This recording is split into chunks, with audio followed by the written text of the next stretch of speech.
presidente dos Estados Unidos diz que informações preliminares dão conta de que o míssil que caiu na Polónia não terá sido disparado da Rússia. Atenções do G20 viram-se para a Polónia e declaração final da Cimeira deve condenar a invasão russa da Ucrânia.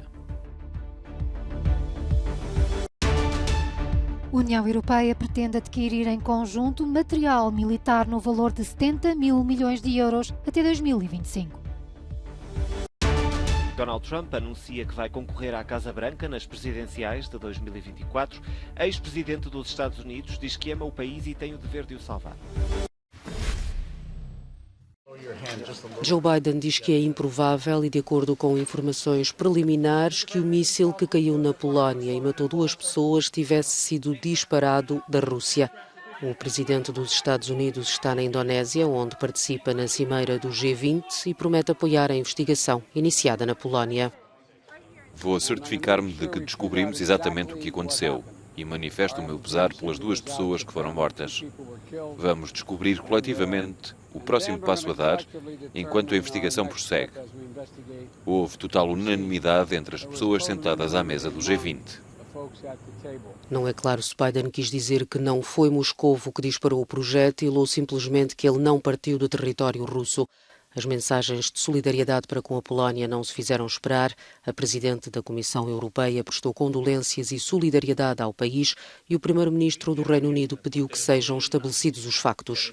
Antes da reação de Biden, o presidente ucraniano descrevia a situação como um agravamento muito significativo da guerra.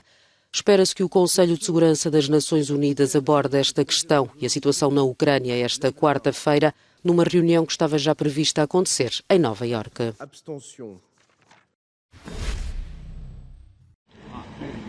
O Ministério dos Negócios Estrangeiros polaco acredita que o míssil que caiu no território deste país, que faz parte da NATO, é de fabrico russo.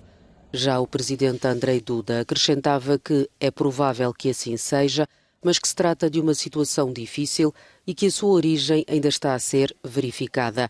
O governo polaco está a investigar o sucedido e apelava à população para manter a calma. Por agora, nem o país nem a NATO estão a ver a situação como um ataque intencional russo. Há ainda muitas perguntas sem resposta e são várias as hipóteses que podem explicar a explosão que ocorreu em território polaco, muito perto da fronteira com a Ucrânia. A Rússia nega qualquer envolvimento, mas os polacos preparam-se militarmente para responder em caso de agressão. O país está em alerta. Em relação à situação atual, foram implementados procedimentos. Entre outras coisas, decidimos apenas reforçar a capacidade de preparação de algumas unidades de combate e outros departamentos militares do nosso país. Zwiększyć gotowość bojową jednostek innych służb mundurowych na terenie naszego kraju. Já o Ministério da Defesa russo falava em provocação, negava que Moscovo estivesse por trás de quaisquer ataques a alvos perto da fronteira entre a Ucrânia e a Polónia e ia mais longe dizendo que as fotografias dos alegados estragos não têm nada a ver com armas russas. Numa declaração, a NATO apelidava a situação de incidente trágico. Os embaixadores da Aliança Atlântica deverão reunir-se esta quarta-feira a pedido da Polónia, que ativou o artigo 4º, que permite aos membros levantarem questões relacionadas com a sua segurança.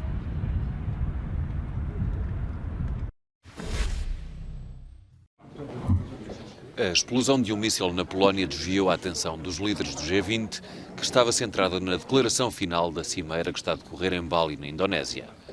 O último dia do encontro foi mesmo interrompido por uma reunião de emergência para debater a situação na Polónia. De qualquer forma, e depois de muita discussão entre os membros da cúpula, a declaração deve referir-se à agressão russa da Ucrânia. Antes de sair da Indonésia, o ministro dos Negócios Estrangeiros da Rússia, Sergei Lavrov, descreveu o rascunho da declaração como sendo politizado pelos aliados ocidentais da Ucrânia. Os membros do G20 têm debatido uma série de questões, desde a inflação violenta, a insegurança alimentar e a fome, até às consequências das mudanças climáticas, mas sempre com a guerra da Ucrânia e a ameaça da escalada nuclear como pano de fundo. De qualquer forma, os analistas internacionais temem que nenhuma decisão concreta saia desta reunião do grupo das economias mais desenvolvidas do mundo.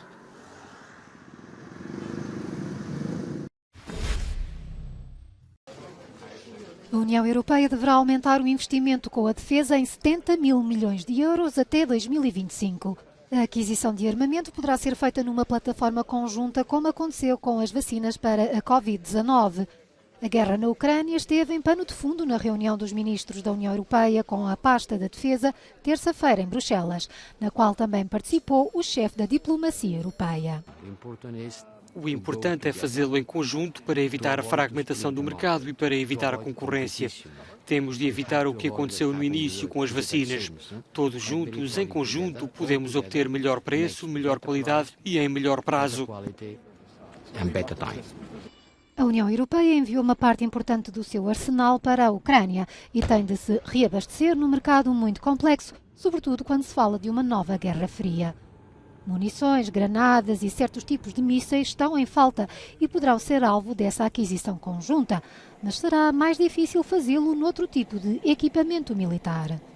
Apesar de alguns bons exemplos de cooperação fomentados pela NATO, os interesses nacionais poderão sobrepor-se ao interesse comunitário.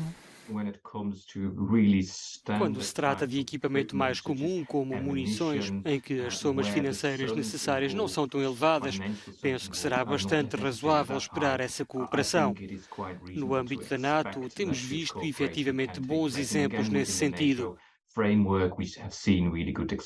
Mas quando falamos de projetos maiores, como por exemplo a aquisição de aviões de combate, navios e tanques, existe um longo historial de tentativas falhadas na União Europeia e na NATO. Os governos não quiseram essa cooperação e levaram a cabo os seus próprios programas, com base em questões internas a nível político, técnico e também relacionado com os interesses particulares de indústrias de armamento nacionais. Nos últimos 20 anos, os países da União Europeia aumentaram as despesas de defesa em 20%, o que fica muito abaixo dos 66% dos Estados Unidos, dos quase 300% da Rússia e dos quase 600% da China. A União Europeia comprometeu-se a reduzir as emissões de gases com efeito de estufa em pelo menos 57% até 2030, um aumento de 2 pontos percentuais face ao assumido anteriormente. O novo objetivo foi anunciado na Conferência do Clima, no Egito, pelo vice-presidente da Comissão Europeia. Estamos no caminho certo para finalizar toda a legislação por forma a cumprir a nossa meta climática até ao final do ano. A situação atual trará as reduções reais de emissões para pelo menos 57%. Estou feliz por anunciar aqui que a União Europeia está pronta para atualizar as nossas contribuições nacionalmente determinadas para refletir essa maior ambição. Timmermans também garantiu que a guerra na Ucrânia não fez descarrilar as ambições verdes da Europa. Não deixem ninguém dizer-vos aqui ou lá fora que a União Europeia está a recuar. Não deixem que eles digam que a invasão russa da Ucrânia está a matar o Acordo Verde Europeu, que estamos a correr atrás do gás. Não. A Europa continua no rumo certo. Na verdade, até estamos a acelerar.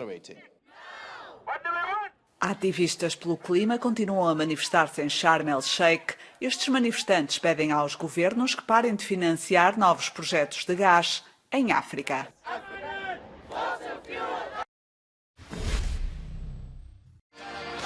O regresso da América começa agora.